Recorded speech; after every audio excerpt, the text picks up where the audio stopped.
আর তারপরে শেষ নবী প্রিয় নবী মুহাম্মদুর রাসূলুল্লাহ সাল্লাল্লাহু আলাইহি সাল্লামের উপর সালাত ও সালামের পরে আজকে আমরা 17 শাবান 1439 হিজরি পার করে শুক্রবার রাতে 18 শাবানের রাত শুরু হয়েছে। আর মাত্র 11 অথবা 12 দিন পরে পবিত্র মাহে রমজান আমাদের সামনে আসছে। রহমত নিয়ে, বরকত নিয়ে, আল্লাহ রাব্বুল আলামিনের মাগফিরাত, ক্ষমা, মার্জনা নিয়ে এবং জাহান্নামের মুক্তির ঘোষণা, ছাড় নিয়ে যারা চাইবে তাদের জন্য আল্লাহ রাব্বুল আলামিন যেন আমাদেরকে এই সমস্ত রহমত, বরকত, মাগফিরাত এবং জাহান্নাম থেকে নাজাত হাসিলের তৌফিক দান করে। সময় যেহেতু ঘনিয়ে এসছে মাহে রমজানের, সুতরাং আলোচনা আমাদের এই মাহে রমজানের সংবর্ধনা, আপ্যায়ন, আপনার এই রমজান মোবারক হচ্ছে সম্মানিত মেহমান, অতিথি, তার সাথে আপনার আচরণ কেমন হবে, তার আপ্যায়ন আপনি একজন মুসলিম হিসাবে কেমন করবেন। যে মেহমান আপনার বোঝা হয়ে আসে নাই, বরং আপনার জন্য সার্বিক কল্যাণ নিয়ে আসে মহান আল্লাহর পক্ষ থেকে। যদি মেহমান এই রকমের হয়, যে মেহমানের আদর করলে, সম্মান করলে, সেই মেহমানকে সাদরে গ্রহণ করলে শুধু দুনিয়ার ফায়দা হয় না, বরং দিন দুনিয়া সার্বিক জীবনে ফায়দা হয়, তাহলে একজন জ্ঞানী মানুষের সেই মেহমানের সাথে কেমন আচরণ হওয়া উচিত সেটাই আমরা করব। এবং এই ক্ষেত্রে এই মেহমানের আপ্যায়নের জন্য যেসব পদক্ষেপগুলি রয়েছে কয়েকটি পয়েন্টে আপনাদের সামনে পেশ করব। মাত্র কয়েকদিন আছে, তারপরে আমাদের জানা নেই যে আমাদের মধ্যে কে এই মোবারক রমজান পর্যন্ত পৌঁছিতে পারবে, আর কার হায়াত তার আগে শেষ হয়ে যাবে। হয়তো এই রমজান নসিব হবে না, বড় রমজান তো আরো 10-12 দিন পরে। আমরা কেউ জানি না যে এশার সালাত আদায় করলাম, ফজরের সালাত কারো জানা নেই। সুতরাং এই যখন আমাদের অবস্থা, আর 1 সেকেন্ড পরে কি হবে তা কারো জানা নেই আল্লাহ রাব্বুল আলামিন ছাড়া, তাহলে আমাদের সব সময় নিজেদেরকে আপডেট করে রাখতে হবে। যে কোনো সময় মত আসলে যাতে করে আল্লাহর সামনে আসামির কাঠগড়ায় ফেসে না যায়, যাতে করে পাস করতে পারেন কমপক্ষে, যাতে করে সেখানে গিয়ে জাহান্নামের সম্মুখীন না হইতে হয়, আযাবের ফেরেশতারা টেনে হেসে না নিয়ে যায়। এটা হচ্ছে জ্ঞানীর পরিচয়। ফামান যুহজিহা আনিন নারি ওয়া উদখিলাল জান্নাতা ফাকাদ ফাজ। কেউ যদি জাহান্নাম থেকে দূরে থাকতে পারে, আল্লাহ যদি কাউকে জাহান্নাম থেকে সরিয়ে নেয়, জাহান্নাম থেকে দূরে রাখি, ওয়া উদখিলাল জান্নাত, আর জান্নাতে আল্লাহ রাব্বুল আলামিন প্রবেশ করায়, ফাকাদ ফাজ, সে হচ্ছে আসল সফল মানুষ। আমাল হায়াতুদ দুনিয়া ইল্লা মাতাউল গুরুর। আর দুনিয়ার যে ভোগের সামগ্রী, নেতৃত্ব হোক আর পয়সাই হোক, আর দুনিয়ার অন্য অন্য সামগ্রী হোক, গাড়ি বাড়ি, নারী হোক ইত্যাদি, সব কিছুই হচ্ছে প্রতারণার সামগ্রী। আমরা এইসব ধোকায় পড়ে রয়েছি, কিছুই আমাদের সাথে যাবে না। সুবহানাল্লাহ। যতই বড় রাজা হোক না কেন, আর যত বড় আল্লামা আর মুহাদ্দিস হোক না কেন, আর সবাইকে খালি হাতে যেতে হবে, শূন্য হাতে যেতে হবে। কিছুই নিয়ে যেতে পারবেন না, কিছুই নিয়ে যেতে পারবেন না। সবকিছু দুনিয়ায় রেখে দিয়ে চলে যেতে হবে। এলেম থাকলেও দুনিয়ায় রেখে দিয়ে চলে যেতে হবে। টেকনোলজি, হাতের কিছু কাজ জানা থাকলেও সেটাও দুনিয়ায় রেখে দিয়ে চলে যেতে হবে। কাউকে শিখে থাকে দৌড় লাভ হয়েছে, আপনার আর লাভ নেই, শেষ। সবকিছু দুনিয়ায় রেখে দিয়ে চলে যেতে হবে। সুতরাং যেখানে যেতে হবে সেখানকার জন্য প্রস্তুতি নেন। এক কথায়, খুব সহজ ভাষায়, কোরআনে কারীমের ভাষায়, ওয়ালা তামুতুন্না ইল্লা ওয়া আনতুম মুসলিমুন, কমপক্ষে মুসলিম হয়ে মরার চেষ্টা করুন, যাতে করে যে কোনো সময় মত আসে আপনি যেন মুসলিম থাকেন। মুসলিম থাকার জন্য শিরক মুক্ত হইতে হবে, তাওহীদটা ঠিক রাখতে হবে। আল্লাহ একক, আল্লাহর সাথে কোনো কিছুকে শরীক করে কথায় কাজে আকীদায় মরিয়েন না। তাওহীদবাদী মুসলিম হয়ে শিরক মুক্ত হয়ে, বিদআত মুক্ত হয়ে, রাসূলুল্লাহ সাল্লাল্লাহু আলাইহি ওয়াসাল্লামের অনুসারী হয়ে আল্লাহ এবং রাসূল যা বলেছেন তা মানব, এই মেজাজ নিয়ে প্রস্তুত থেকে এবং 5 ওয়াক্ত সালাত নামাজ কায়েম করি আমি আমার ইসলামটাকে টিকিয়ে রাখবো। ফজরের নামাজ পড়ে আমি মুনাফিকি মুক্ত থাকবো।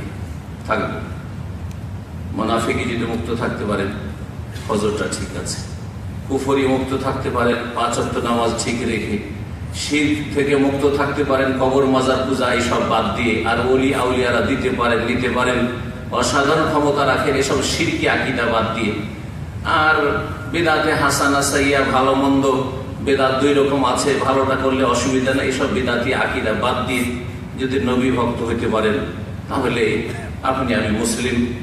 আর এইরকম অবস্থায় যদি আমরা মরতে পারি আর কোনো কাবিরা গুনাহের সাথে জড়িত না থাকেন, কাবিরা গুনাহ থেকে যদি তওবা করে সবসময় সংশোধন হয়ে যেতে পারেন তাহলে কামিয়াব। আল্লাহ যেন আমাদেরকে কামিয়াবি দান করেন। সম্মানিত ভাতৃমণ্ডলী, যে কোনো খুশির বিষয় যখন আমাদের সামনে আসে তখন আমরা প্রাকৃতিকভাবে জন্মগতভাবে খুশি হই, যে কোনো খুশি হোক না কেন। দুনিয়ার খুশির ক্ষেত্রে তো বলতেই হবে না, কাউকে খুশি হওয়ার জন্য বলেই লাগবে না।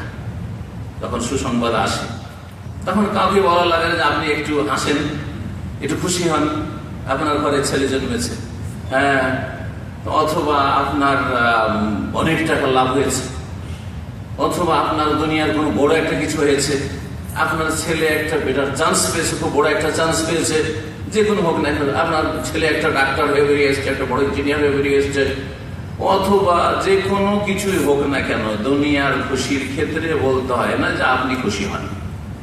এটা হচ্ছে মানুষের জন্মগত স্বভাব, যার উপর আল্লাহ রাব্বুল আলামিন পয়দা করেছেন। অথচ এই দুনিয়ার খুশিটা কখন যে দুঃখে বদলে যাবে আমাদের জানা নেই। দুনিয়ার খুশি হয়তো নাও থাকতে পারে, আজকে যেই বিষয়ে খুশি হচ্ছেন হঠাৎ করে সেটা শেষ হয়ে যেতে পারে। আর দিনের ক্ষেত্রে যে আনন্দের বিষয় রয়েছে, খুশির বিষয় রয়েছে, সেই ক্ষেত্রে যদি খুশি হন তাহলে যতদিন দুনিয়াতে বেঁচে আছেন ততদিনও আপনি লাভবান, আর মরে যাওয়ার পরেও আপনি লাভবান। এই খুশি হইতে আল্লাহ রাব্বুল আলামিন বলেছেন সূরা ইউনূসের আয়াত নম্বর 58-তে মহান আল্লাহ ইরশাদ করছেন, কুল বিফাদলিল্লাহি ওয়া বিরহমাতিহি। হে নবী মুহাম্মদ সাল্লাল্লাহু আলাইহি সাল্লাম, আল্লাহ রাব্বুল আলামিনের ফজল অনুগ্রহ যে রয়েছে মুসলিমদের উপর, মুমিনদের উপর, ওয়া বিরহমাতিহি, এবং আল্লাহ রাব্বুল আলামিনের রহমত, করুণা, দয়া যে রয়েছে মুমিন মুসলিমদের বিশেষভাবে দুনিয়া এবং আখিরাতে। কাফের অসৎ লোকদের উপরও দয়া রয়েছে দুনিয়ার, কিন্তু দুনিয়ার দয়া রয়েছে। ওলামারা বলেছেন যে আল্লাহ যে রহমান, আল্লাহ যে রহিম, তো আল্লাহ রহমান ও দুনিয়া বা রহিমা, জি, দুনিয়া আখিরাত সবকিছু রহমান আল্লাহ রাব্বুল আলামিন। সৎ লোকের উপরও আল্লাহ রাব্বুল আলামিন দুনিয়ার রহম করেন, দয়া করেন, আর অসৎ যারা কাফির আল্লাহর দুশমন তাদের উপর দয়া করেন। তাই তো তাদেরকে খেতে দেন, তাদেরকে আল্লাহ হাওয়া বাতাস দেন, তাদেরকে আল্লাহ প্রাণ দিয়েছেন, গলা টিপে সাথে সাথে মেরে দেন না, সাথে সাথে সব কাফেরকে ধ্বংস করে দেন না, বরং ওদেরকে ভোগ বিলাসের সামগ্রী, ধন সম্পদ হয়তো অনেক মুসলিম চাইতে বেশি দিয়েছেন আল্লাহ রাব্বুল আলামিন। কারণ দুনিয়ার রহমতটা কাফের, মুমিন, সৎ, অসৎ, ভালো মন্দ সকলের জন্য আম করেছেন আল্লাহ রাব্বুল আলামিন, সকলকে শামিল করেছেন। পক্ষান্তরে আখিরাতের যে রহমতটা রয়েছে সেটা একমাত্র মুমিনদের জন্য খাস, আর বিশেষ করে যারা সত্যিকার মুমিন, সৎকর্মশীল, যারা সলেহীন, যারা মুহসিনিন, যারা নিষ্ঠাবান, যারা মুওয়াহ্হিদিন, তাদের জন্য আল্লাহ খাস করেছেন।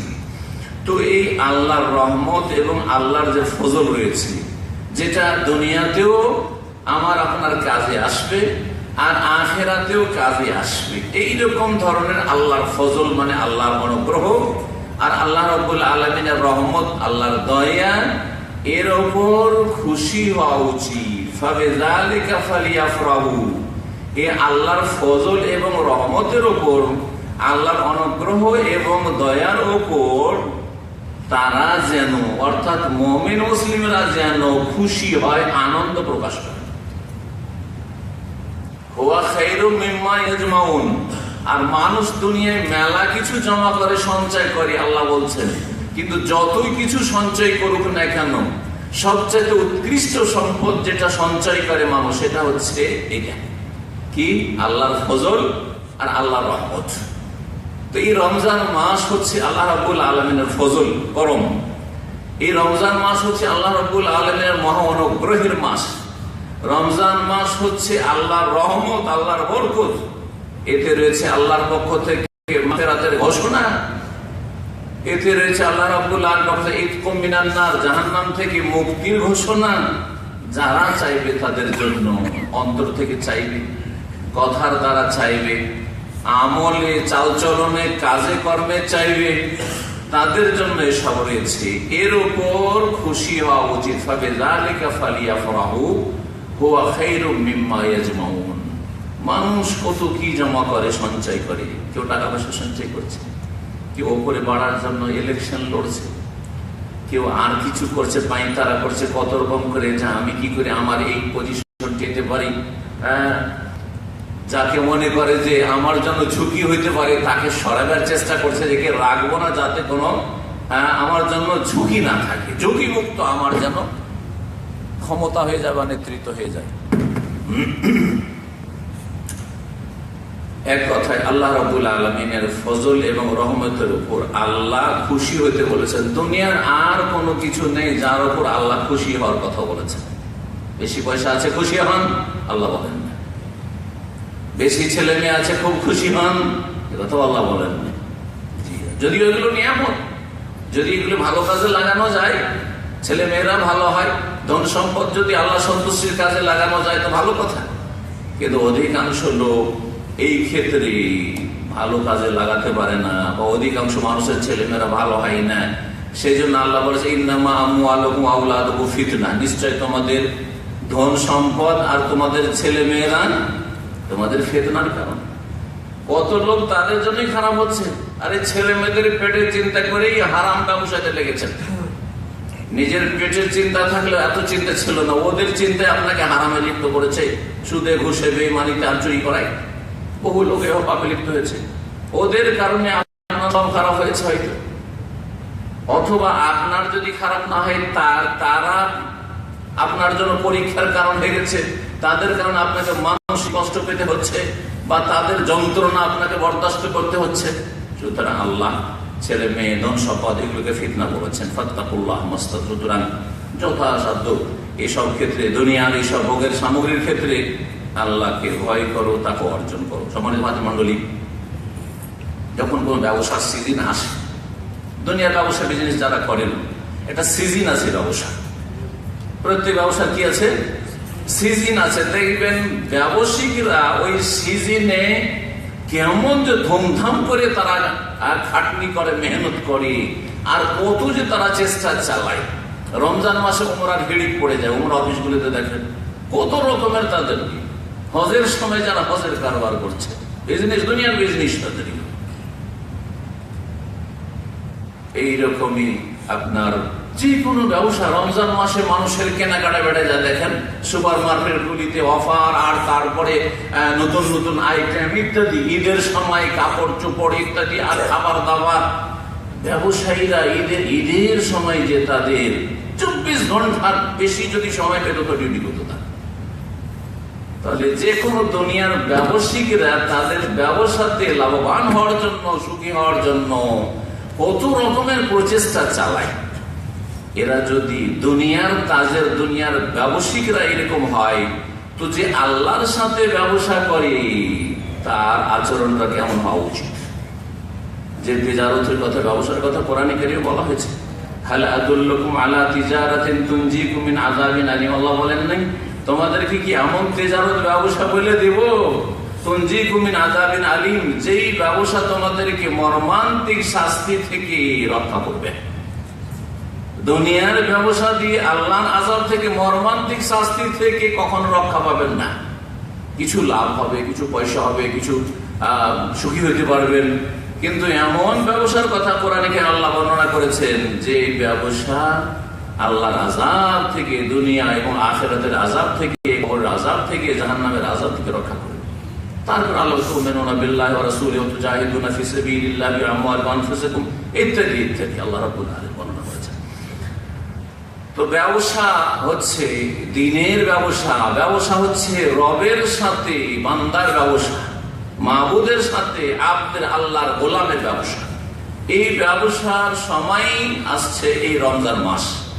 সুতরাং এই ব্যবসায় আপনাকে আমাকে যথাসাধ্য সর্বাত্মক মেহনত পরিশ্রম করতে হবে। আল্লাহ রাব্বুল আলামিন যারা আমাদের সকলকে তৌফিক দান করেন। এই রমজান মাস এমন একটি মাস, সূরা বাকারাতে এই সিয়াম, রোজা এবং রমজান সম্পর্কে কয়েকটি আয়াত আল্লাহ রাব্বুল আলামিন নাযিল করেছেন। তার একটি আয়াতে 185 নম্বর আয়াত মহান আল্লাহ ইরশাদ করেছেন, শাহরু রমাদান আল্লাযী উনজিলা ফীহিল কুরআন। রমজান এমন একটি মাস যেই মাসে আল কোরআন নাযিল হয়েছে। কোরআন নাযিল না হইলে ওয়াইন কানু মিন ক্বাবলু লাফি দালালিম মুবিন, আল্লাহ বলছেন তার আগে ইতিপূর্বে এই কোরআন নাযিল হওয়ার পূর্বে তোমরা লাফি দালালিম মুবিন সুস্পষ্ট গুমরাহিতে ডুবেছিলে। আল্লাহ বলছেন ভ্রষ্টতায় অন্ধকারে নিমজ্জিত ছিলে তোমরা। ওই অবস্থায় যারা চলে গেছে চিরকালে জাহান্নামী হয়ে গেছে। ওই অবস্থায় যদি আল্লাহ রেখে দিতেন, আল কোরআন নাযিল না করতেন, কোরআনের প্রতি ঈমান নিয়ে আসার আমাদের বাপ-দাদাদেরকে তৌফিক না দিতেন, জন্মসূত্রে যে ইসলাম পেয়েছি সেটাকে আমরা কোন রকম করে যারা টিকিয়ে রেখেছি যারা টিকিয়ে রাখেন নিজের ঈমান নিয়ে নষ্ট করছে। আল্লাহর এই বড় নিয়ামত যা কোরআনের মাধ্যমে হাসিল হয়েছে। কখন নাযিল হয়েছে এই কোরআন? রমজান মাসে না শাবান মাসে? রমজান মাসে, তাই না? রমজান মাসে নাযিল হয়েছে। রমজান মাসের কোন রাতে নাযিল হয়েছে? ইন্না আনজালনাহু ফি লাইলাতিল কদরি, কদরের রাতে নাযিল হয়েছে না শবে বরাতে নাযিল হয়েছে? সুতরাং সূরা দুখানের তৃতীয় জায়গার আয়াত বলি, ইন্না আনজালনাহু ফি লাইলাতিন মুবারাকা, বরকতের রাতে নাযিল করেছি। আর বরকতের রাতে তাফসীর শবে বরাত ওয়ালা হালওয়া রুটি ওয়ালা বিদাতি হুজুররা বলছে এটা হচ্ছে ওই শবে বরাত। কোথায় পেলেন আপনি? আরে কোরআন নাযিল, কোরআন তো একটা, তাই না? কোরআন নাযিল হওয়ার শুরুকে বোঝানো হয়েছে, প্রথম শুরু হয়েছে বোঝানো হয়েছে না। এই 7 আসমানের ওপর থেকে লহে মাহফুজ থেকে প্রথম আকাশে নামানোর কথা উল্লেখ করা হয়েছে দুটো তাফসীর। আর দুটোরই তারিখ হচ্ছে কি? কোন মাস? মাস হচ্ছে রমজান, আর তারিখ হচ্ছে কদরের রাত, লাইলাতুল কদর, শবে কদর, সেটা শবে বরাত নয়। সুতরাং মানুষকে কতদিন ধোঁকা দিয়ে রাখবে এই বেদাতি হুজুরেরা। আপনারা একটু চোখ খুলতে শিখেন যাতে করে এই ধোঁকায় না থাকেন। আল্লাহ যেন আপনাদের সকলের হেফাজত করেন। রমজান মাসের আপ্যায়নের ক্ষেত্রে 10-11টি কথা বলবো, আর বেশি ভূমিকা লম্বা না করে। প্রথম, রমজান মাস শুরু হতে যাচ্ছে, দোয়া করে আল্লাহ রাব্বুল আলামিনের কাছে যাতে করে যাদেরকে আল্লাহ রমজান নসিব করাবেন এবং রমজান পেয়ে আবার ইবাদত বন্দি করতে পারবে যারা, তাদের মধ্যেকার একজন আপনি আমিও যেন হইতে পারি। আল্লাহ যেন তৌফিক দান করেন। এটা খালেস অন্তর থেকে দোয়া করতে হবে। সালাফে সালেহিন সম্পর্কে বর্ণিত রয়েছে, সাহাবায়ে কেরামগণ, তাবেঈন, তাবেঈন। সালাফে সালেহিন বলতে তাদেরকে বোঝায়, স্বর্ণ যুগের মানুষদেরকে বোঝানো হয়। তাদের সম্পর্কে আইম্মায়ে কেরামগণ বর্ণনা করেছেন যে কানা সালাফু ইয়াদউন আল্লাহ তাআলা আন ইউবাল্লিগাহুম রমাযান 6 আশহুর। রমজানের 6 মাস আগে থেকে সালাফে সালেহ, সাহাবায়ে কেরাম, তাবেঈন, তাবেঈন দোয়া করতেন যে আল্লাহ আমাদেরকে সহি সালামত ঈমানের অবস্থায় এবং ঈমানি উদ্যম নিয়ে রমজান পর্যন্ত পৌঁছিয়ে দাও, রমজান পাওয়ার সুযোগ করে দাও। আল্লাহ এবারে রমজানটা আমাদেরকে দান করে। 6 মাস আগে থেকে দোয়া করতে কত তাহলে আগ্রহ, চিন্তা করেন। এটা আগ্রহ প্রমাণ করে। বেশি আগ্রহ না থাকলে, যদি কিছুটা আগ্রহ আছে, দুবার একবার দোয়া করলেন, 2-4 দিন আগে থেকে দোয়া করলেন যে আল্লাহ রমজানটা কাছে চলে এসছে, আল্লাহ তুমি রমজানটা আমার নসিব করো হয়তো। আর বাকি তো অধিকাংশ মুসলিম এমন আজকালকার জামানা আছে জীবনে তো ওই করে না রমজান আসা। আর তার চাইতে বেশি সংখ্যার মুসলিম বড় দিনে রমজান আসা মানে মাথার উপর বড় বোঝা চেপে গেছে যে কি করবো রে। রোজা রাখাও মুশকিল এই গুনাহগার পাপিষ্ঠদের জন্য, কারণ না খেয়ে থাকবে না, পিপাসায় থাকবেন না, জানকে কষ্ট দেবে না। আর রোজা না রাখাও যদি মুসলিম সমাজে, মেজরিটি মুসলিম সৌদি আরবে আছে অথবা বাংলাদেশে মুসলিম সমাজে আছে, রোজা না রাখলে লোকেরা কি বলবে রে? মহা সংকটে আছে, উভয় সংকটে আছে। জি, এদের জন্য মাথার বোঝা। রমজান পার হইলে খুশির শেষ নাই। 29 রমজানে যদি চাঁদ দেখার খবর হয়, খুশির শেষ নেই। কিসের খুশি? বরং আপনার খুশি হওয়া উচিত ছিল যে আল্লাহ আর একটা দিন দিলে ভালো হইত। এত কেন খুশি 29-এ যে চাঁদ হয়ে যাওয়াতে? কি আপনার অন্তরে কি আছে এটা কি আল্লাহ জানেন না? জি হ্যাঁ, অন্তর যদি ঈদের খুশি থাকে তাহলে অসুবিধা নেই, কিন্তু অন্তর যদি খুশি থাকে যে একটা রোজা বাঁচলাম, আল্লাহ জানছেন যে আপনার কতটা ইখলাস আছে, কতটা আন্তরিকতার, কতটা মহব্বত আছে রমজানের সাথে, রোজার সাথে, ইবাদতবন্দেগীর সাথে। বলছিলাম যে সালাফে সালেহিনরা 6 মাস ধরে দোয়া করতেন, আল্লাহ রমজান দাও। রমজান যখন পার হয়ে যেত, আমাদের রমজান পার হয়ে গেলে কয়েকদিন অধিকাংশ মুসলিমদের একটু নামাজ টামাজ চলে, আর তারপর নামাজ কমতে শুরু হয়। নামাজ কমতে শুরু হয়। গোটা রমজান তারাবিও ছেড়ে, সুন্নাতও ছেড়ে দিই। আর রমজান পার হওয়ার পরে মাত্র কয়েকদিন পরে ফরজ ছাড়া শুরু করেছে। ফজর তো ছুড়ে গেছে, আসর ছুটছে, যখন তখন জোর ছাড়ছে, মাগরিবে হয়তো পড়ে না, মাঝে মধ্যে পড়ে, মাঝে মধ্যে পড়ে না। এই কি আর মুসলিম? না না না, এইরকম মুসলিমকে আল্লাহ কবুল করবেন না। এরা মুসলিম হয়ে মরল, ওয়ালা তামুতুন্না ইল্লা ওয়া আনতুম মুসলিমুন হইল না, মুসলিম হয়ে মরিও না, মুসলিমে মরার চেষ্টা থাকলো না। সাহাবায়ে কেরামগণ, তাবেঈন, তাবা তাবেঈন, তারা 6 মাস ধরে আবার দোয়া করতেন, আল্লাহ এই রমজান মাসে সিয়াম, রোজা রাখলাম, কিয়াম তারাবি পড়লাম, তেলাওয়াত করলাম, সাদাকা করলাম, ফিতরা দিলাম, ইতিকাফ করলাম, লাইলাতুল কদর করলাম, বহু নেকির কাজ যেগুলো আছে শরীয়তে, আল্লাহ তুমি ফরজ, নফল, সুন্নাত কবুল করো। রব্বানা তাকাব্বাল মিন্না ইন্নাকা আনতাস সামিউল আলিম, ইব্রাহিম আলাইহিস সালামের দোয়া। এই দোয়ায় তারা 6 মাস ধরে দোয়া করতেন, শুধু যে আল্লাহ এই গত রমজানটা যে চলে গেছে, আল্লাহ তুমি কবুল করো। কারণ যদি কবুল না হয় তাহলে রমজান আসা না আসা সমান, রমজান ইবাদতবন্দেগী করা না করা সমান। আর কবুল কখন হবে না, ভালো করে শুনে রাখেন। আকীদা আমলে শিরক থাকলে অতীতে সব আমল বরবাদ, সুতরাং রমজান কবুল হয় না। যদি যেই আমলগুলি করলেন সেই আমলে যদি বেদাত ঢুকে, যে আমলে বেদাত ঢুকবে ওই আমল বরবাদ। সুতরাং রোজাতে যদি কি ঢুকে, ডিস্টার্ব করছে, ক্লান্ত হয়ে যাচ্ছে মাঝে। আপনারা মাঝে মাঝে ঝিমাচ্ছেন না, ওই রকম ইও ঝিমাচ্ছে। তো কি বলছিলাম, যে আমলে বেদাত ঢুকবে ওই আমলটা নষ্ট হয়ে যাবে। আর যেই মুসলিম জীবনে শিরিক ঢুকবে, বড় শিরিক, সেই মুসলিম জীবনের সমস্ত আমল বরবাদ হয়ে যাবে। দুটো কথা ভালো করে মুখস্থ রাখবেন। যদি আপনার আকীদা আমলে শিরিক থাকে, অতীতের সমস্ত আমল ধ্বংস হয়ে যাবে। আর যদি কোনো আমলে বেদাত ঢুকে, নবীর তরিকায় নাই, অন্য কোনো তরিকায় হয়, তাহলে সেটা প্রত্যাখ্যাত হবে, ফাহুয়া রাদ্দুন হয়ে যাবে, নবী কারীম সাল্লাল্লাহু আলাইহি ওয়াসাল্লাম বলেছেন। সুতরাং একটা উদাহরণ দিই, রমজান মাসে রোজা রাখলেন, কিন্তু নিয়ত না করে নিয়ত পড়লে, নাওয়াইতা নাসুমা গাদান, আমি আগামীকালকে রোজা রাখার নিয়ত করছি, তাহলে ফাহুয়া রাদ্দুন, এই যেই রোজাটা আপনি নিয়ত করলেন সেই রোজাটা মারদুদ, রিজেক্টেড, প্রত্যাখ্যাত হয়ে যাবে। কথা বোঝা গেছে না? যায় নাই? বোঝা গেছে কি না? আমল করবেন না, আবার ওই গিয়ারেই থাকবেন, নিয়ত পড়ার গিয়ারে। আল্লাহ যেন পরিবর্তন করার তৌফিক দান করেন যারা নিয়ত পড়ে অভ্যস্ত।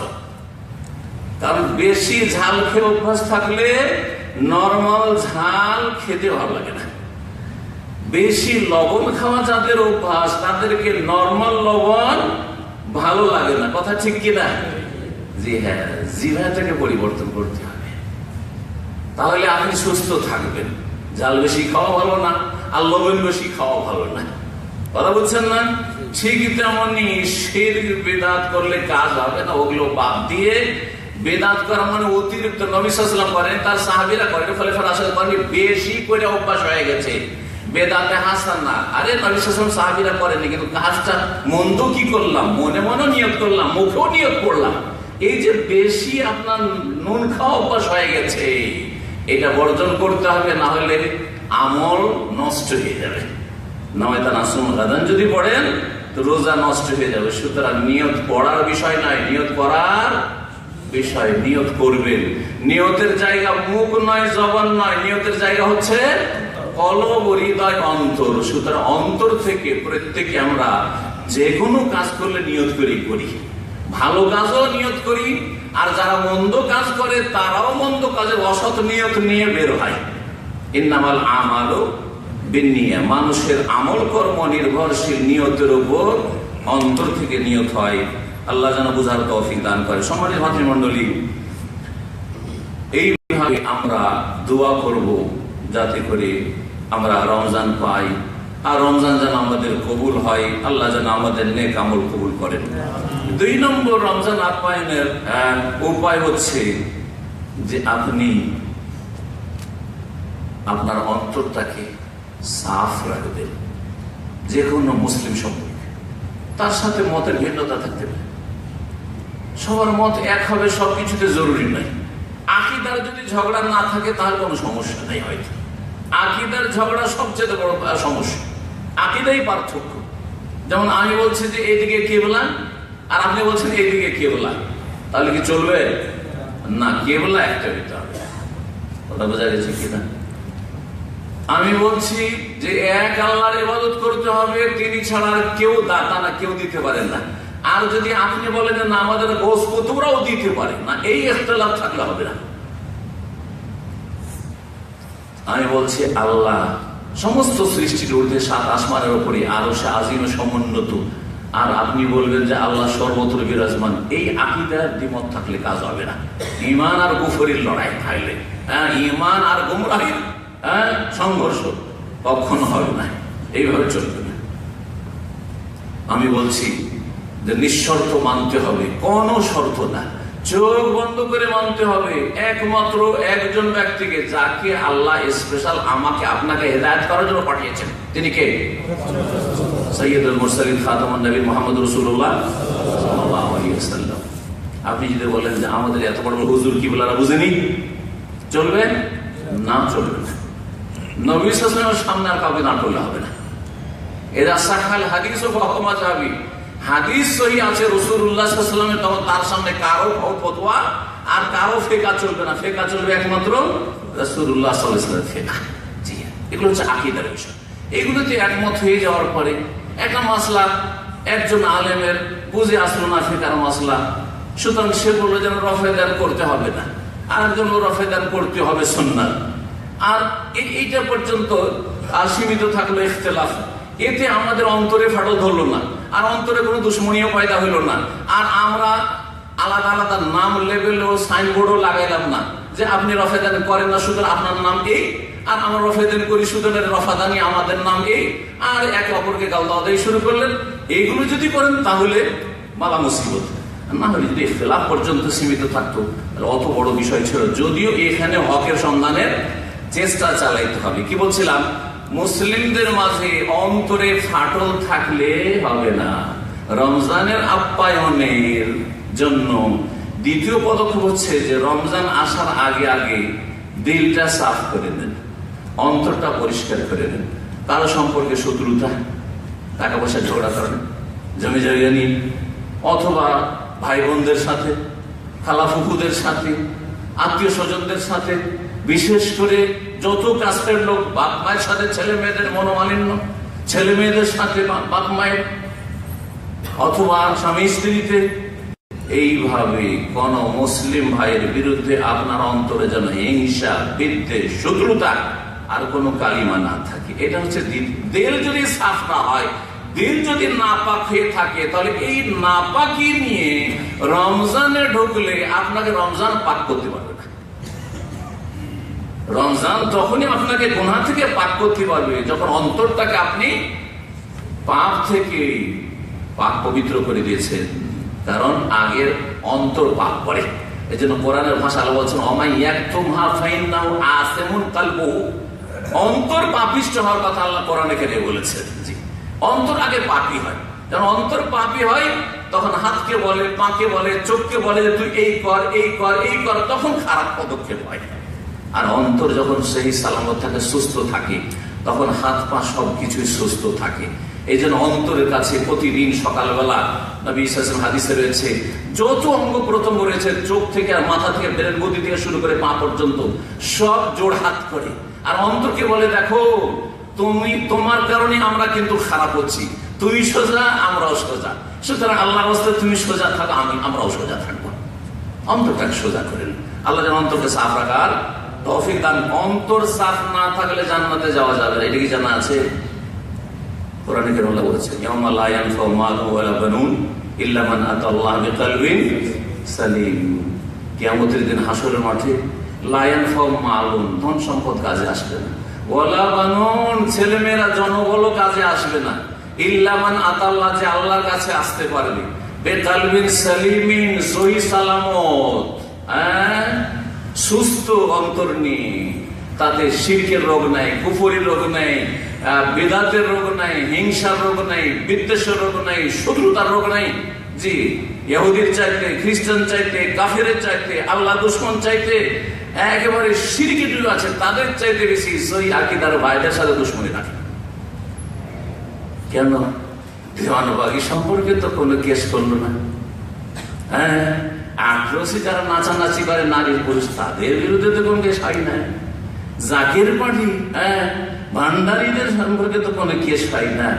কিন্তু সহি আকীদার কথা বলে যদি শবে বরাতে এইসব করা বেদাত, এখন সৌদি আরবে হয় না, নবী সাল্লাল্লাহু আলাইহি ওয়াসাল্লামের দেশে হয় না, তো ৮ আলেমের নামে কেন কেস হয়ে গেল? তাহলে কত শত্রুতা, আমাদের নাজায়েজ হারাম শত্রুতা অন্তরে ভরা আছে, চিন্তা করতে পেরেছেন?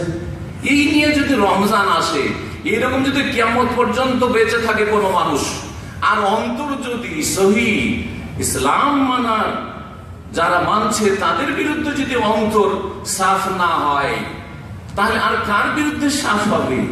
দুনিয়ার স্বার্থে আঘাত লাগলে কি অন্তর সাফ হবে?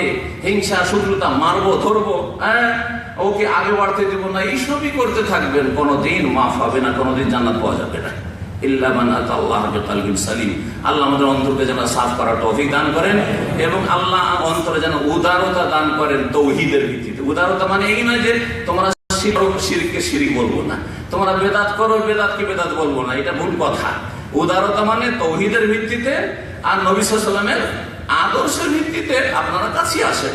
আরে আমার কাছে আর কাছে আসতে বলছি না, আমি নবীর কাছে আসতে বলছি, আল্লাহর তৌহিদের কাছে আসতে বলছি, ওইখানে কাছে আসেন।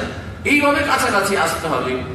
আর আপন আপন অবস্থান নিয়ে যদি বসে থাকবেন আর শত্রুতা পোষণ করবেন, আর বিশেষ করে যে যত বেশি কোরআন সুন্নাহর কথা বলে তার বিরুদ্ধে আরো বেশি শত্রুতা, তাহলে কি করে নাজাত হবে? আল্লাহ যেন আমাদের নাজাতের ব্যবস্থা করার তৌফিক দান করেন।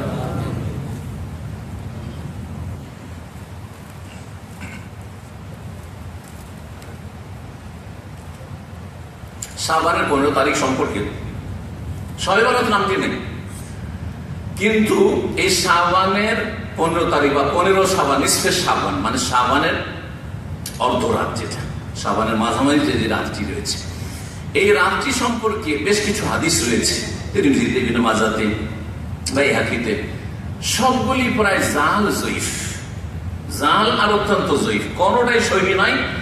একটি হাদিসকে আলবানী রাহিমাহুল্লাহ হাসান বলেছেন, জি হ্যাঁ, অনেকে সেটাকে জয়ীফ বলেছেন, কিন্তু ধরে নিলাম যে সেটা হাসান বা সহিহ। কিন্তু তাতে কি আছে? তাতে কি আছে যে এই রাতে নফল পড়ো? না, তাতে আছে দলে দলে কবর জিয়ারত করো, আর এত লাইটিং করো, আর এই ধুমধাম করো, হালুয়া রুটি করো, এইসব কিছুই নাই। আছে কি? এইটা বলছে, এর দিল সাফ করার কথা আছে। নবী মুহাম্মদ রাসূলুল্লাহ সাল্লাল্লাহু আলাইহি ওয়াসাল্লাম বলছেন, ইন্নাল্লাহা লা ইয়াতালিউ ফি লাইলাতিন নিসফি মিন শাবান। আল্লাহ রাব্বুল আলামিন এই নিসফে শাবানে, শাবান মাসের 15 তারিখের রাতে পৃথিবীর দিকে রহমতের দৃষ্টিতে তাকান, রহমতের দৃষ্টিতে তাকান, দেখেন আল্লাহ রাব্বুল আলামিন। ফায়াগফিরু লিজামিই খালকিহি, অতঃপর সমস্ত মুমিন মুসলিমকে বা মানুষকে বলে দেন, কারণ জামিই খালকি, সমস্ত মানুষকে আল্লাহ ক্ষমা করে দেন, ইল্লা লিল মুশরিকিন আও মুশাহিদিন, তবে মুশরিককে মাফ করে, দুই শ্রেণীর মানুষকে মাফ করেন না। মোশাহিনের অর্থ যেহেতু হাদিসের সারেহিনরা দুটো করেছেন, সেজন্য এখানে ব্যাখ্যাতে শুরুতেই বলে দিই, 3 শ্রেণীর মানুষকে আল্লাহ মাফ করেন না। এই 3 রকম ছাড়া যদি থাকতে পারেন, এই 3 ক্যাটাগরিতে না পড়েন, তাহলে আল্লাহ এই রাতে মাফ করে দেন। এই ফজিলত পাওয়া গেল। এই রাতে কোনো নফল পড়ারও কথা নাই, আর এই রাতে কোনো বিশেষ কোনো আমলের কথাও নাই। এই 3টি দোষ থেকে মুক্ত হইতে হবে। এই 3টি দোষ থেকে, রোগ থেকে মুক্ত হইতে হবে। শুনে রাখেন, কার জন্য আল্লাহ মাফ করবেন না? ইল্লাল মুশরিক, মুশরিককে মাফ করবেন না। যার আকীদাতে দুর্গা ঢুকে আছে, না হয় দরগা ঢুকে আছে, গজ ঢুকে আছে, না হয় খাজা বাবা ঢুকে আছে, না হয় আটরসি বাবা ঢুকে আছে, না হয় কুতুব ঢুকে আছে। আল্লাহর কুতুবরা বড় বড় জাহাজ নিয়ে হাসর মাঠে চলে আসবে, আর সবকে আমাদের উঠিয়ে জান্নাতে নিয়ে চলে আসবে। যাদের মগজে ঢুকে আছে, যাদের মগজে ঢুকে আছে যে আমি অমুক পীরের মুরিদ, আর পীর কে আল্লাহ এত ক্ষমতা দিয়েছেন যে পীর হাসরের মাঠে তার মুরিদানকে ছেড়ে একা জান্নাতে যাবে না। এসব শিরকি আকীদা, এসব শিরকি আকীদা। যার শিরকি আকীদা নেই তাকে আল্লাহ মাফ করবে, যার শিরকি আকীদা আছে তাকে আল্লাহ মাফ করবেন না। যে হাতে গলাতে তাবিজ বাঁধে, জি আল্লাহ মাফ করবেন না। শিরক, সে বড় শিরক হোক আর ছোট শিরক হোক।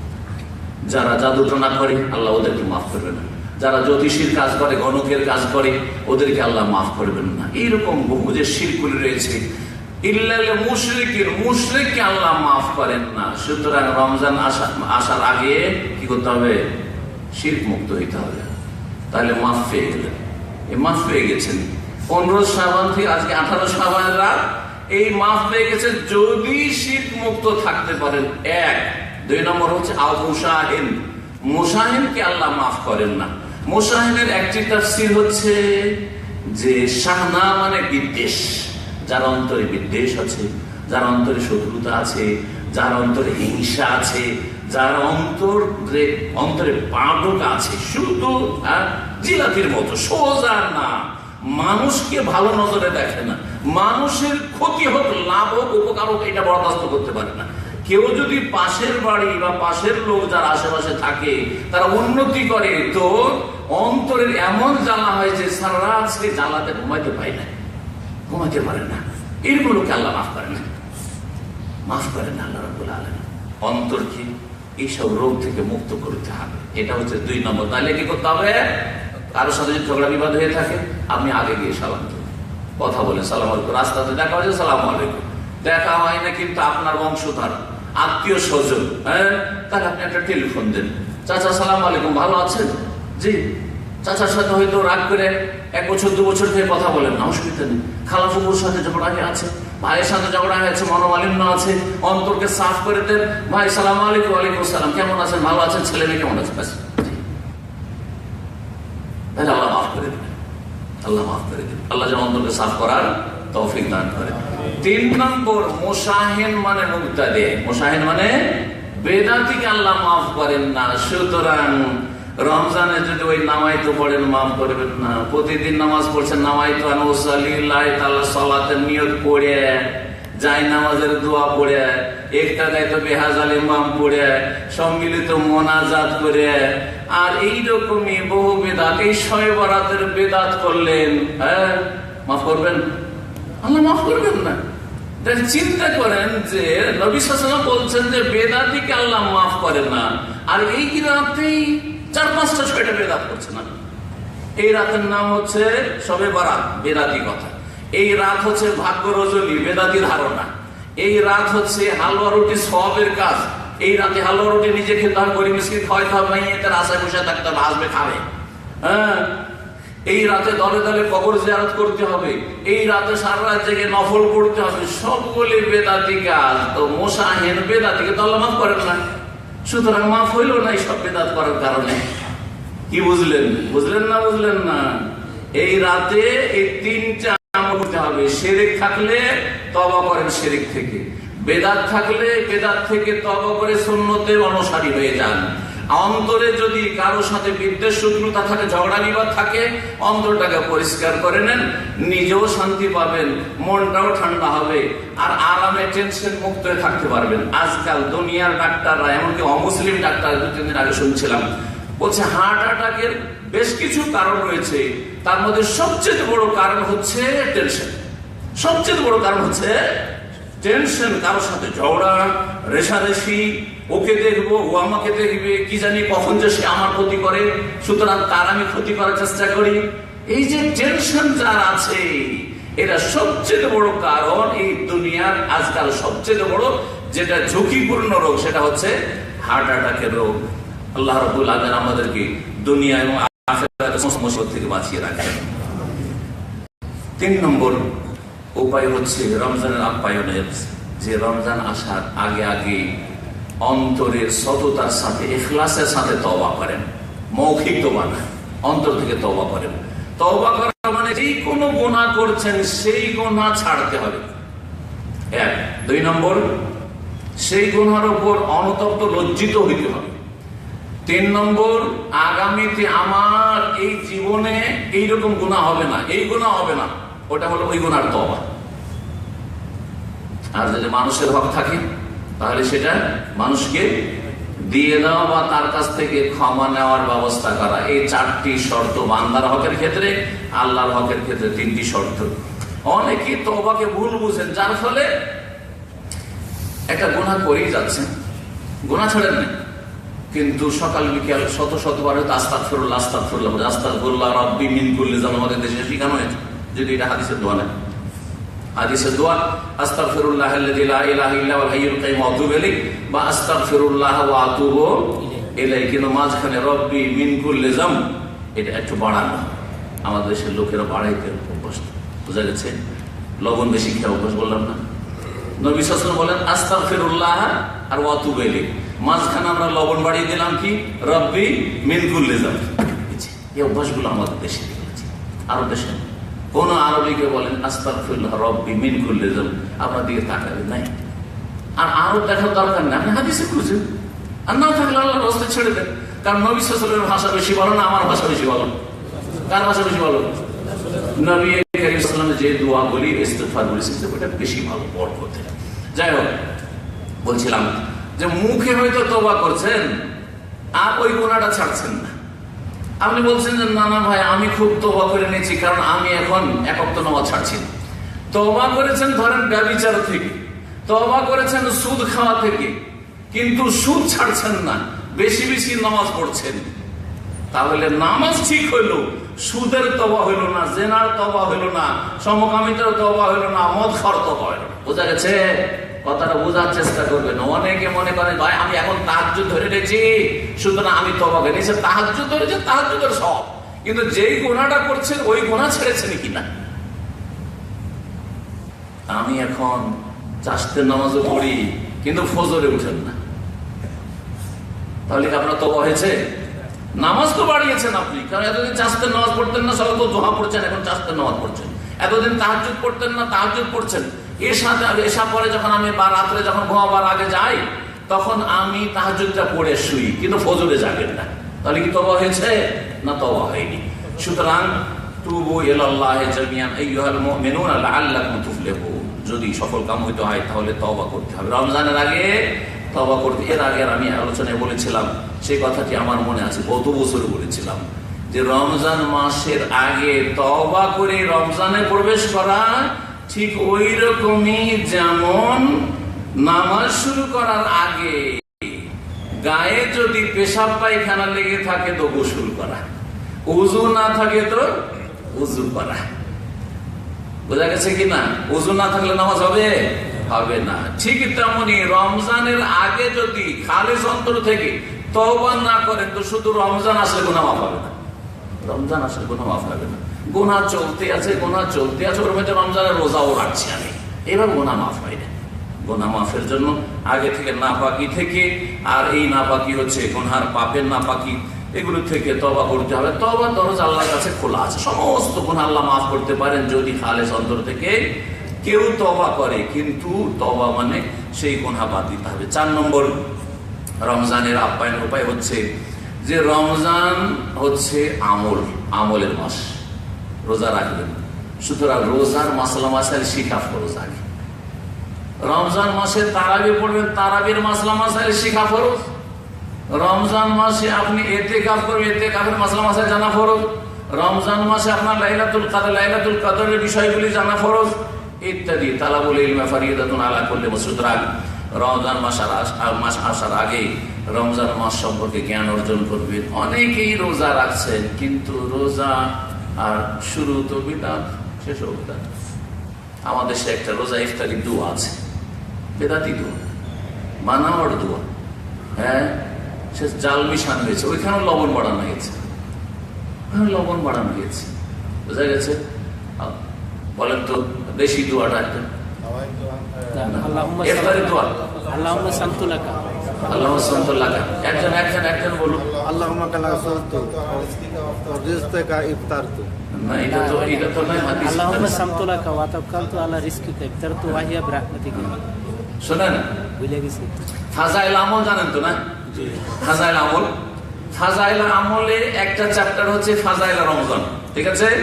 ওতে লিখছেন মাওলানা জাকারিয়া সাহেব যে ইফতার কি মশহুর দোয়া ইফতারের প্রসিদ্ধ দোয়া হচ্ছে এটি, যে প্রসিদ্ধ দোয়া কোন হাদিসে নেই। ভালো করে বলছি, শুনে রাখেন, যে প্রসিদ্ধ দোয়া কোন হাদিসে নেই, সহিহ হাদিসে নেই। ভালো করে বলছি, আল্লাহুম্মা লাকা সুমতু ওয়া বিকা আমানতু ওয়া আলাইকা তাওয়াক্কালতু ওয়া আলা রিজকিকা আফতারতু। চারটা জুমলা, চারটা সেন্টেন্স দিয়ে দুটো জুমলা জাল বাড়ানো হয়েছে। আর শুরুতে শেষে যে দুটো আছে, এই দুটো হাদিস আছে, হাদিস থেকে দুর্বল বলা হয়েছে।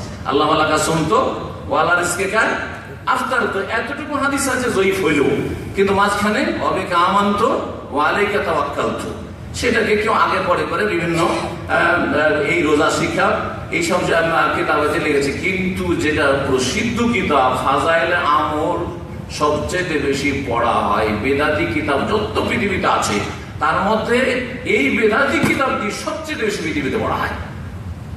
কোরআন হাদিসের পরে বেদাতি কিতাব যদি ধর্মের নামে পড়া হয়, মেলা কিতাব পড়া হয়। কেউ মকসুদুল মুমিন পড়ছে বেদাতি কিতাব, কেউ পড়ছে আপনার কি বলছে ওই যে আমাদের দেশে বিয়েতে মহিলাদেরকে কেউ দিত না, হ্যাঁ, তারপর আরো নিয়ামুল কোরআন, কিতাব রয়েছে। তার মধ্যে সবচেয়ে বেশি পড়া হয় আসরের নামাজে, ফজরের নামাজে, যে সেই নামাজের পড়ে বিভিন্ন মজলিসে, সেই হচ্ছে এই ফাজাইলা আমলের, ফাজাইলা রমজানের যে মশহুর দোয়া, সেটা জাল দোয়া।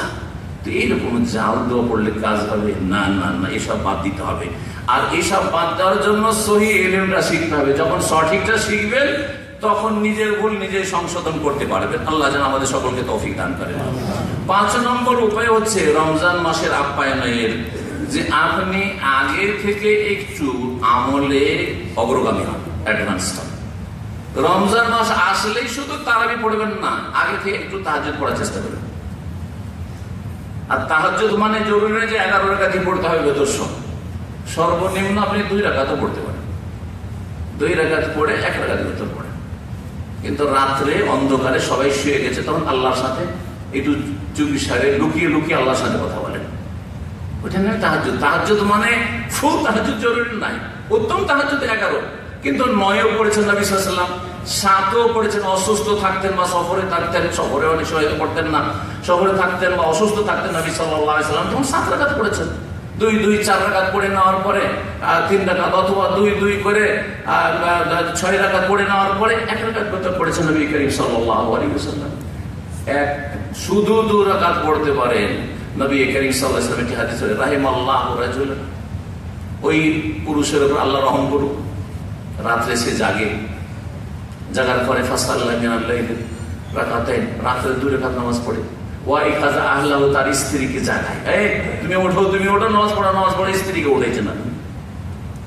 আর তারপরে আপনার স্ত্রী 2 রাকাত নামাজ পড়লো। যদি স্ত্রী উঠতে না চায় তো নাযাহা ফি ওয়াজহিহাল মা, ওকে জাগাইবার জন্য চেষ্টা শুরু, তার চোখে পানি ছিটিয়ে দেন। নবী করিম সাল্লাল্লাহু আলাইহি ওয়াসাল্লাম বলছেন যে পানি ছিটান সবের কাজ, এখানে পানি ছিটিয়ে ডিস্টার্ব করা, ঘুম ডিস্টার্ব করা মাঝে মাঝে নেকির কাজ।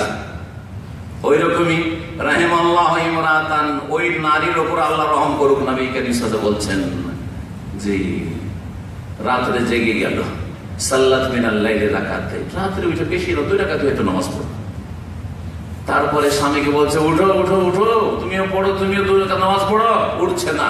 যখন উঠছে না তখন নাযাহাত ফি ওয়াজহিল মা, স্বামীর চোখে পানি ছিটিয়ে দিল তাকে জাগাবার জন্য, সওয়াবের কাজ। অথচ মনে হচ্ছে স্বামীকে কষ্ট দিল, সারাদিন খেটে খুঁটে এসছে, মেহনত করে এসছে, কিন্তু না, আল্লাহর সন্তুষ্টির জন্য আর ওর পরকালের নাজাতের জন্য এই 2 রাকাত নির্জনে যে আল্লাহর সামনে পড়বে এবং আল্লাহকে যে লুকিয়ে লুকিয়ে ডাকবে, তার স্বামী, স্ত্রী ডাকলো তার স্বামীও ডাকবে, এতে সওয়াব। তো মাঝে মাঝে এইরকম কাউকে বাহ্যিক কষ্ট দেওয়া সওয়াবের কাজ হইতে পারে, যেমন এই ক্ষেত্রে বললাম। বেশি না, 2 রাকাত হইলেও পরে অভ্যাস করে এখন থেকে। আমাদের দেশের মানুষরা মাশাআল্লাহ তারাবির নামাজ একদিন ছাড়েনি, আমাদের চেয়ে বেশি অ্যাডভান্স। আমাদের মাঝে মাঝে সফরে, কোনো সময় সফরে থাকলাম তখন তারাবি চলে যায়, মাঝে মাঝে সফরে থাকতে হয়। কিন্তু অনেকেই গৌরব করে বলেন, গর্ব করে বলেন, কি বলেন, যে আমার এই রমজানে বা এতদিন ধরে রমজানে কোনোদিন 1 রাকাত তারাবি ছুটেনি। শুরু থেকে তারাবির জন্য আগে গিয়ে বসে আছে মসজিদে। তারাবি নামাজ ফরজ না সুন্নাত? সুন্নাত। পড়েন, খুব সওয়াবের কাজ, গফিরাল্লাহু মা তাকাদ্দাম বিহি, অতীতের গুনাহ মাফ হয়ে যাবে। কিন্তু 1 মাস তারাবির 1 রাকাতও ছুটলো না, আর 11 মাস রাতে 2 রাকাত রাত্রে অন্ধকারে নামাজ পড়ার তৌফিক হলো না। কেমন মুসলমান আপনি? কেমন মুসলিম আপনি? আরে ভাই, মাঝে মধ্যে রাতে উঠার চেষ্টা করে, সপ্তাহে একদিন তো ছুটি আছে, প্রতিদিন জরুরি না। আমাদের দেশের লোকেরা অনেকে ভুল বুঝে তাহাজ্জুদ যে শুরু করবে ডেইলি পড়তে হবে না, এরকম না, ভুল কথাটা। তাহাজ্জুদ ডেইলি পড়তে পারলে ভালো, উত্তম, এটাই। কিন্তু যদি কেউ ডেইলি না পড়তে পারে অসুবিধা নেই, ডেইলি যদি নাও পড়তে পারে অসুবিধা নেই। ছুটির দিন শুক্রবার ছুটি কিনা বলেন? শুক্রবার ছুটি কিনা? তাহলে শুক্রবারের দিন যখন ছুটি, তাড়াতাড়ি তো ঘুমিয়ে যেতে পারে। যেদিন ছুটি সেদিন তো তাড়াতাড়ি শুয়ে যেতে পারেন। যেদিন তাড়াতাড়ি শুয়ে গেলেন, রাত্রে 2টা-3টায় তো উঠে গেলেন, উঠার পরে 2 রাকাত 4 রাকাত নামাজ পড়লেন, বা তাহাজ্জুদটা পড়লেন, 9 রাকাত 11 রাকাত বেতর সহ পড়লেন, পারেন না? সপ্তাহে একদিন পড়লেন, অসুবিধা দেখি? জি হ্যাঁ, এইভাবে অভ্যাস করেন। এবং অনেকের সকাল সন্ধ্যার জিকির পড়ার অভ্যাস নেই। অনেকের নামাজের পরে, যে ফরজ নামাজের পরে জিকির আজকারগুলি দোয়া আছে, এগুলো পড়ার অভ্যাস নাই। এই দৈনন্দিন যে ওজিফাগুলি রয়েছে, দৈনন্দিন যে সুন্নতি দোয়াগুলি রয়েছে, এগুলির মাধ্যমে রমজানের আপ্যায়ন। এখন থেকে যেন আপনি ট্রেনিং একটা কোর্স নিচ্ছেন, এখন থেকে আপনি প্রশিক্ষণ নিচ্ছেন যে রমজান মাসটা যেন আমার বেটার হয়। এটা বোঝার জন্য খুব সহজ একটা উদাহরণ দিচ্ছি। একটা লোক মসজিদে জামাত ধরতে আসলো, ধরেন যে কোনো নামাজে, এশার নামাজে, আর যখন একামত হলো তখন এসে পৌঁছলো, সেও কিন্তু 1ম রাকাত থেকে জামাত পেল না? আর এক লোক আজানের সাথে মসজিদে ঢুকেছে, তাহিয়াতুল মসজিদ পড়েছে, আর সুন্নাত যদি থাকে তো সুন্নাতও পড়েছে, কোন কোন নামাজের সুন্নাত আছে, আগে যেমন জোহরের নামাজ সুন্নাত আছে, সুন্নাত পড়েছে।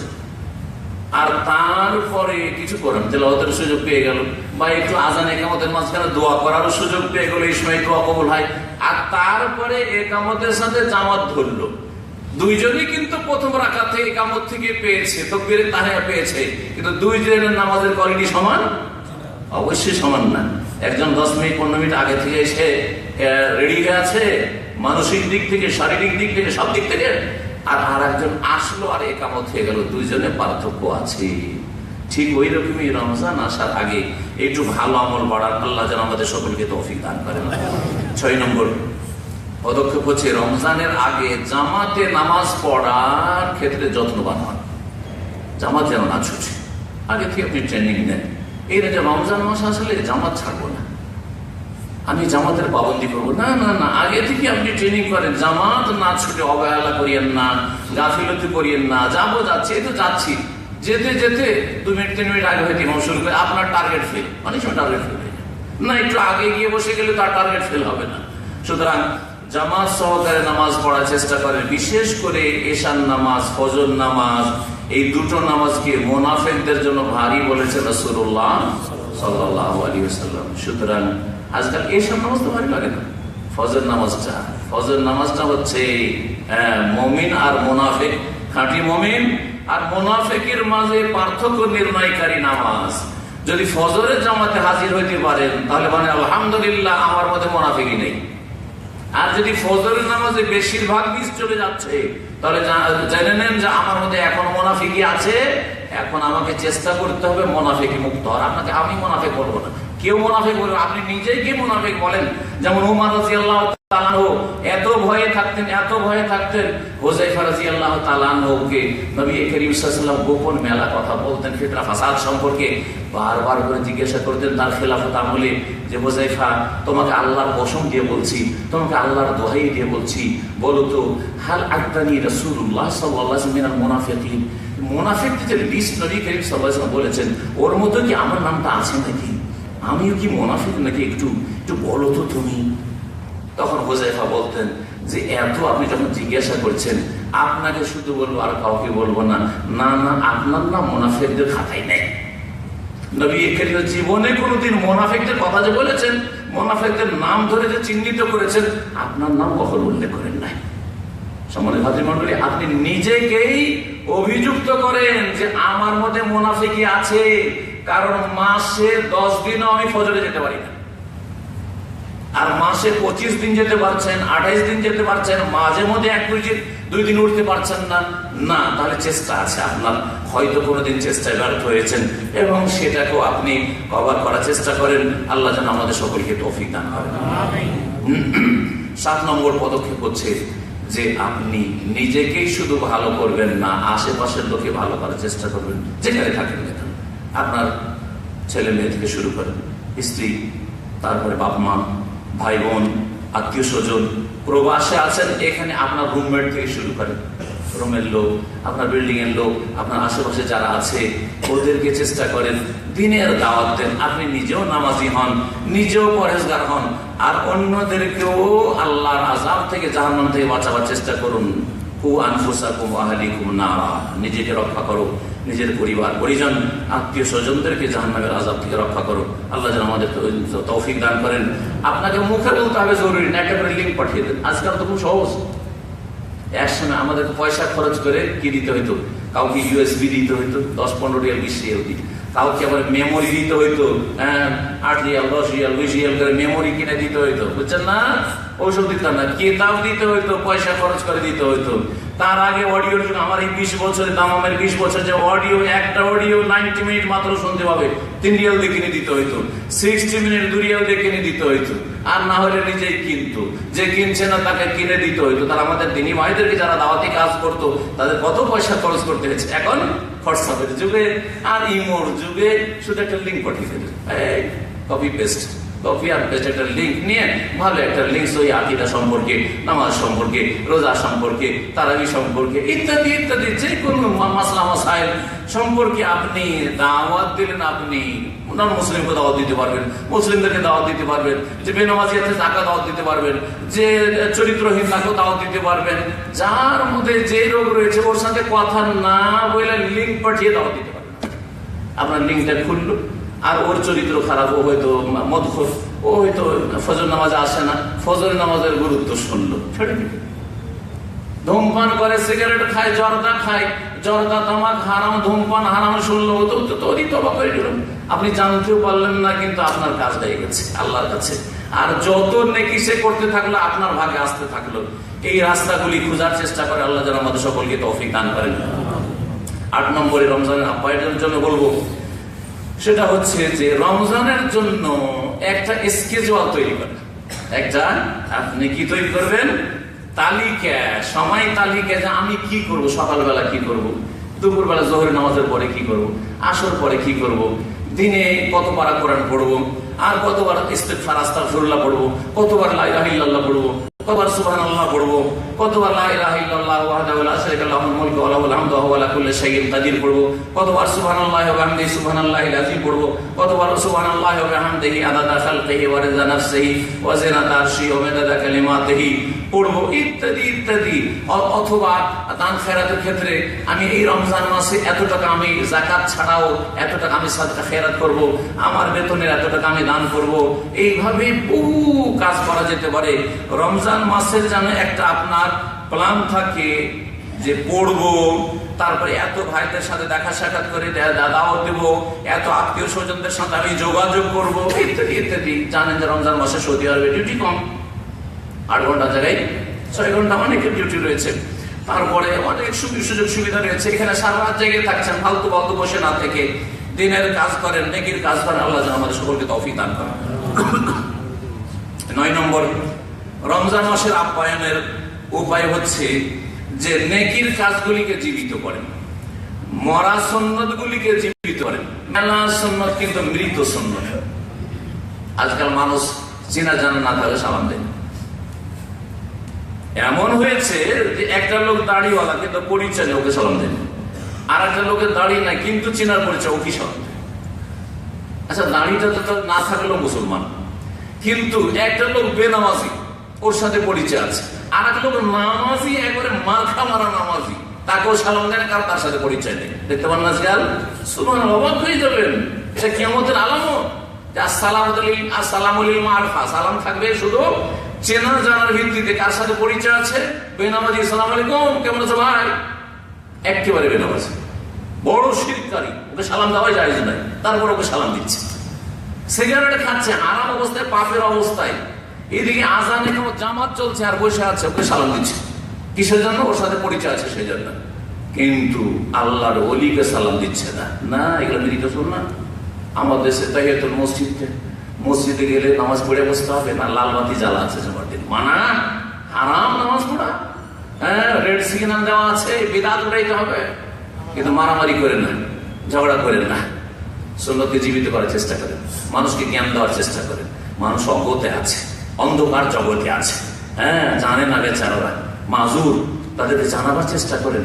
এইরকম জীবিত সুন্নত, সুন্নতকে জীবিত করলে যত লোক ওই সুন্নতগুলি পালন করবে, ফালাউ আজরু আজরু মান আমিলা বিহা, আপনার নেকি চলতে থাকবে কেমন পর্যন্ত। যত লোক আমল করবে আপনার মাধ্যমে, 10টা লোক হেদায়েত হয়েছিল, ওই 10 লোকের মাধ্যমে হাজার হাজার লোক হেদায়েত হয়েছে। সব নেকি আপনার হাতে আসতে থাকবে। এ হচ্ছে দিনের খেদমত করার বেটার একটা আল্লাহ যে সুযোগ দিয়েছেন, এবং এতে বড় একটা সওয়াব দিয়েছেন। সেই সওয়াবটা যেন আমাদের খেয়াল থাকে। আমাদের দেশে মাগরিবে আজানের সাথে সাথে একামত দিয়ে নামাজ শুরু না, মাগরিবও 8 থেকে 10 মিনিট সময় দেওয়ার চেষ্টা করেন। এটা সুন্নতকে জীবিত করে, মরা সুন্নত। তারপরে মাগরিবের আজান একামতের মাঝখানে নবী সাল্লাল্লাহু আলাইহি ওয়াসাল্লামের অনেকগুলি হাদিস রয়েছে, 2 রাকাত নামাজ পড়া যেতে পারে, এবং সাহাবীরা পড়তেন। বাইনা করলে আদায় নাই না, সলাতুন সলাতুন সলাতুন 3 বার করে বলছেন, লামান লিমান শাহ, যে চাইবে পড়ুক। আমাদের দেশে যদি কেউ মাগরিবের আজানের পরে নামাজ ধরে, তাহলে মারি খেতে হবে মসজিদে, ঠিক না? তাহলে মরা সুন্নত চিন্তা করেন এগুলোকে। এইরকম বহু মৃত সুন্নত, আজকাল জিকির আজকাল মরা সুন্নত। শাওয়াল মাসের রোজা মরা সুন্নত, বেরাতি রোজা 6 বারাতে রোজা রাখছে, আর শাওয়াল মাসে 6 রোজা রাখে, জি, আরাফা রোজা রাখে না, জি, সোমবার বৃহস্পতিবার রোজাটা একবারে মরা সুন্নত। আইয়ামে বীজের রোজা মাসের 13, 14, 15 তারিখে রোজা মৃত সুন্নাত। এইরকম বহু সুন্নত রয়েছে, যে সুন্নত গুলিকে জীবিত করার চেষ্টা করেন। আল্লাহ যেন আমাদের সকলকে তৌফিক দান করেন। এইরকমই কোরআন তেলাওয়াত করেন, কোরআন খতম করেন। কোরআন যারা শুদ্ধ পড়তে পারে না, শুদ্ধ করার চেষ্টা করেন। কোরআন যাদের মুখস্থ নেই, কমপক্ষে আমপারা মুখস্থ করেন। যারা আমপারা মুখস্থ আছে, সূরা কাহফ মুখস্থ করেন। বেশ কিছু সূরা এরকম মুখস্থ করেন, খাস খাস সূরা কিছু মুখস্থ করতে পারেন। এইভাবে 29 পারা মুখস্থ করেন, সূরা মুলক মুখস্থ করেন। এইরকম ভাবে আপনি নেকির কাজে সময়টা লাগান। কোরআন মুখস্থ মাশাআল্লাহ কিছু আছে, কিন্তু তাফসীর জানলে অর্থ বুঝে না, কোরআনের তাফসীর শুনেন। আজকাল আলহামদুলিল্লাহ আমাদের তাফসীর গুলি চলে আসাতে অনেক শিক্ষিত লোকেরা, অনেক প্রফেসর লেকচারার, শিক্ষিত মানুষরা ধারাবাহিক কোরআনের তাফসীর শুনছে। আর শোনার পরে আলহামদুলিল্লাহ তারা কোরআন সরাসরি বোঝার চেষ্টা করছে। কোরআনের তাফসীর পড়ে বোঝা আর কারো কাছ থেকে শুনে ধারাবাহিক তাফসীর বোঝা, দুটোতে অনেক পার্থক্য আছে। এটা রেডিমেড হালুয়া তৈরি আছে, শুধু খাওয়ার দরকার। যেটা আলোচনাতে তাফসীর এসেছে, এর সাথে যদি তাফসীরটা নিয়ে বসেন, তাফসীরও দেখছেন আর ওদিকে কি বলছে শুনছেন, তাহলে কোরআন বোঝা আরো সহজ হয়ে যাবে। ওয়ালাকাদ ইয়াসসারনাল কুরআনা লিযিকরি ফাহাল মিন মুদ্দাক্কির। আল্লাহ বলছেন যে কোরআনকে বোঝার জন্য সহজ করেছি। 10 নম্বর রমজানের আপ্যায়নের উপায় হচ্ছে যে ভালো মানুষের সাথে উঠা বসা শুরু করেন, আর খারাপ বন্ধু মহলকে তালাক দেন। খারাপ লোকের সাথে ছিল আর নেই কোন সম্পর্ক। এখন নামাজি ছাড়া বসবো না, সহি আকীদার লোক ছাড়া বসবো না, কোনো বেদাতির সাথে অত বেশি খাতির রাখবো না, আর উঠা বসা করবো না, দাওয়াতি স্বার্থ ছাড়া। দিনের স্বার্থ ছাড়া দুনিয়ার গরজে কারো কাছে যাব না। আর অসৎ লোক যারা পাপী, যারা নোংরা ছবি দেখে বা সারা রাত জাগে আড্ডা দিয়ে বেড়ায়, ওদের সাথে কোনো যোগাযোগ নেই। যারা ওই বেগানা মহিলাদের সাথে আলতু ফালতু চ্যাটিং করে, ওদের সাথে আমার কোনো সম্পর্ক নেই। ভালো মানুষের লিস্ট থাকবে আমার মোবাইলে, আর ওদের সাথে আমি যোগাযোগ রাখবো। কারণ ভালো লোকের সাথে থাকলে ভালো হওয়া সহজ, আর মন্দ মানুষের সাথে চলাফেরা রাখলে মন্দ হয়ে যাওয়াটা সহজ। আল্লাহ যেন আমাদেরকে মন্দ মানুষ থেকে বেঁচে থাকার তৌফিক দান করেন এবং ভালো সাথী সঙ্গী গ্রহণ করার তৌফিক দান করেন। কিয়ামতের দিনে তার সাথে উঠতে হবে যার সাথে দুনিয়ার ভালোবাসা ছিল।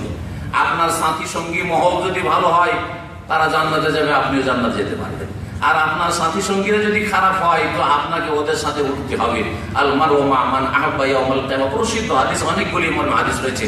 যে যাকে ভালোবাসতো, যে যার সাথে মহব্বত রাখতো, যে যার সাথে চলাফেরা রাখতো, তার সাথে কিয়ামতের দিন উঠবে, হাসর হবে। আল্লাহ যেন আমাদের হেফাজত করেন এবং ভালো মানুষের সাথে আমাদেরকে দুনিয়াতে রাখেন এবং ভালো মানুষের সাথে আল্লাহ যেন আমাদেরকে জান্নাতুল ফিরদাউস নসিব করেন।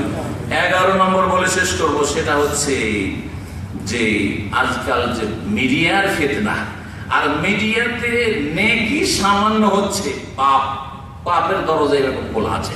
সুতরাং এই মিডিয়ার পাপ থেকে বেঁচে থাকার চেষ্টা করেন, টিভির পাপ থেকে বেঁচে থাকার চেষ্টা করেন। এতে কিছু নেকি থাকলে ওইটুকুতে সীমিত, কোনো মহিলার দিকে তাকাতে চান না।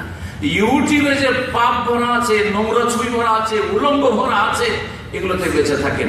ফেসবুকের ফিতনা থেকে বেঁচে থাকেন।